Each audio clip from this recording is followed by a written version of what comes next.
Hallo und willkommen zu Now German, Lektion 65, Lesson 65. Hey, C. Hello, everyone. Hey, Gregor. C, do you like going to the zoo? Yes, I love going to the zoo. Do you know how to say I go to the zoo in present tense in German? Ich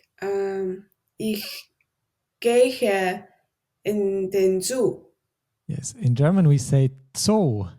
If we have double O, it's quite rare in German, but we just keep pronouncing it as O. We don't change it to U like you would in English. So it is der Zoo. And then do you know how to say we go to the zoo?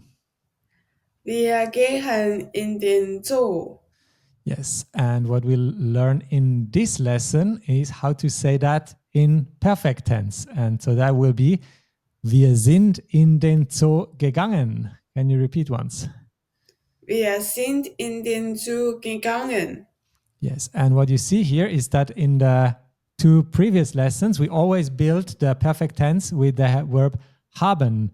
Ich habe gemacht. But in some situations, we actually build it with the verb sein. That's something that doesn't exist in English, but it does in German. And I'll give you a spoiler right here. It always happens when the action has something to do with movement. But we'll talk about it in detail later. So first, let's look at our dialogue. Was hast du gestern gemacht? Ich bin in die Stadt gefahren. Jessica ist auch gekommen. Wir sind in den Zoo gegangen. Das klingt gut. Ja, und was hast du gestern gemacht? Ich bin einkaufen gegangen. Dann bin ich noch zu Lukas gegangen. Um 18 Uhr bin ich weiter nach Hause gekommen. Yes, so can you try again to say to shop? What is to shop in German? Einkaufen. Yes, and do you know which syllable you should stress with this verb? An. Yes, so be careful because you said einkaufen, but in this case it's einkaufen. Einkaufen. Yes, otherwise great. And one more thing, that is wieder. Wieder. That means again. All right, let's look at the vocab properly though. First we have gestern. Gestern. Yesterday. And machen. Machen. To do, both classic words. And then die Stadt. Die Stadt. Which is city. And then we have fahren. Fahren. To drive or to go by vehicle. It's more common than the English verb to drive because we also just use it if we go to another city but we go by car, we will use fahren. And do you know the Partizip 2 of fahren? Gefahren. Yes. How about kommen? Kommen. To come. Gekommen.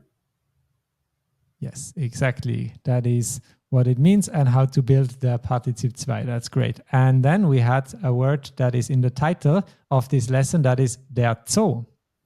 Der Zoo. Yes, the zoo, as you can guess. And gehen, can you build the Partizip 2 of gehen, which means to go? Gehen. Gegangen. Yes, you see, it's also irregular, but we'll look at this in more detail in a second. And with a few more words, we have klingen. Klingen. Klingen actually just means to sound, and you won't use it that much, but you can use it a lot in the phrase das klingt gut. Das klingt gut. That sounds good. That sounds great. Whenever you want to agree with something, it's not that enthusiastic. It's kind of a neutral way to agree with something. Oh yeah, that sounds good. Let's do that. That sounds good. Kind of like that. Just like you would say it in English. And then what is to shop in German? I'm going to let you say it. Einkaufen. Yes, exactly. What is to sell? Verkaufen. No. Verkaufen. That's right. Because why is that? Why is the stress on ein but not on ver? Because einkaufen is a separable verb when used in a sentence.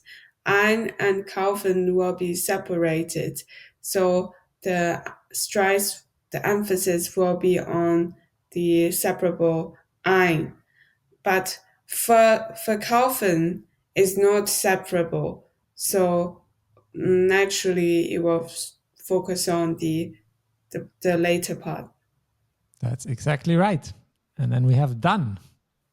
Dann, That is then. And noch, noch, still or also. And zu, zu, too. We'll see that a lot more later when we look at the dative, but for now, just remember it as to.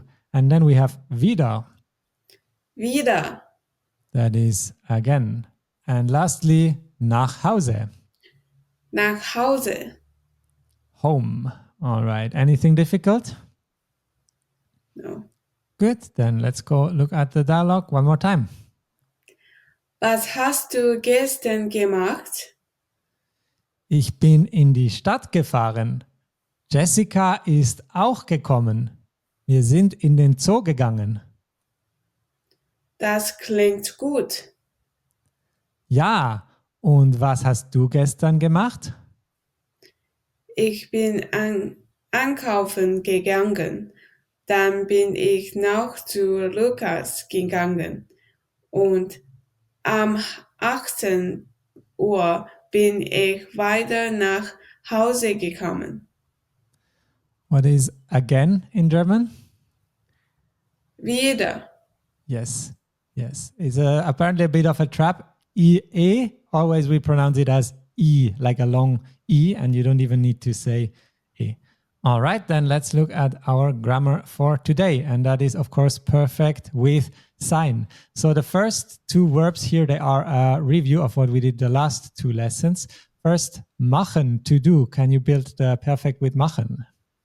Machen. Er macht. Er hat gemacht. Yes. And lesen, to read. Lesen. Er liest. Er hat gelesen. Yes. And so now let's look at building the perfect with sign. Basically, what you do is you just, instead of the verb haben, you just conjugate the verb sein in present tense. Can you just conjugate sein on its own in present tense? Ich bin. Du bist. Er ist. Wir sind. Er seid. Sie sind. Yes, exactly. So this is what you use as the conjugated verb, and then you add the Partizip 2 as well. And almost all verbs that have something to do with movement will be conjugated with sign, and they're almost all irregular as well. So typically the sign verbs, they end with en, but this is not a solid rule, but it's a kind of handy thing to consider because it's just more easy to remember that way. And so, for example, we have gehen, and the Partizip 2 of gehen is irregular. It becomes gegangen. So how could I say he went? Er ist gegangen. That's right, exactly. And then how about fahren? How about you build the perfect tense with fahren? Fahren. Er ist gefahren. Exactly. And kommen. Kommen. Er kommt. Er ist gekommen. Yes. And you see in these two cases, fahren and kommen, there is no letter change. So you might even think these verbs are regular, but you see they conjugate with en, so they are actually irregular verbs. And one more. Do you know this one, fliegen? Ja. What does that mean? I forgot. It means to fly. So I fly to London, you fly to London. And if we use the Partizip 2 here, we say geflogen. So how would I say I flew? Ich bin geflogen. Exactly. And then I want to give you one example where we conjugate the perfect with sign, but we still add a letter T. That is reisen. Do you know the word reisen, what that means? Travel. That's right. How about you traveled? Du bist gereist. Exactly. Perfect. All right. Makes sense? Yes.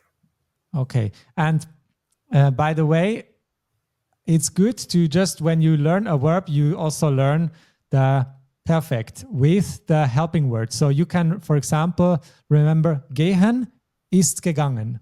And you can remember machen hat gemacht. Reisen ist gereist. So if you remember this conjugation, you can be sure that you are always able to build and deduce the correct tense from these verbs. All right. And so let's look at our dialogue one last time.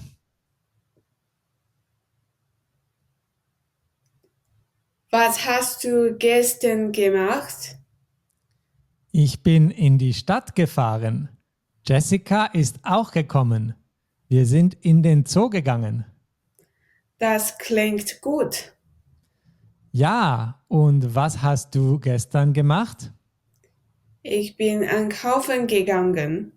Dann bin ich noch zu Lukas gegangen. Und 18 Uhr bin ich wieder nach Hause gekommen. How do you say at 6 p.m.? 18 Uhr.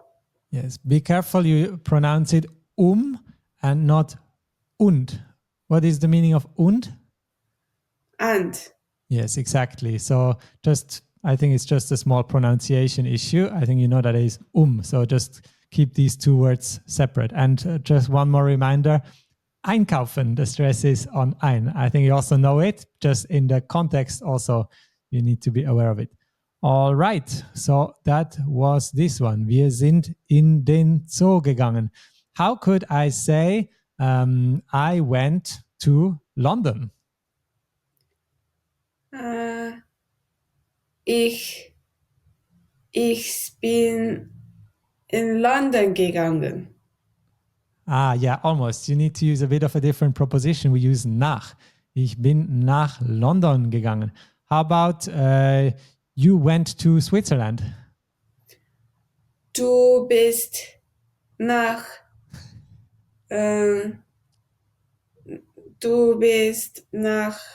der Schweiz gegangen. I feel a bit sorry because die Schweiz is an exception. With Schweiz, we use in die. So actually, in this case, you say, du bist in die Schweiz gegangen.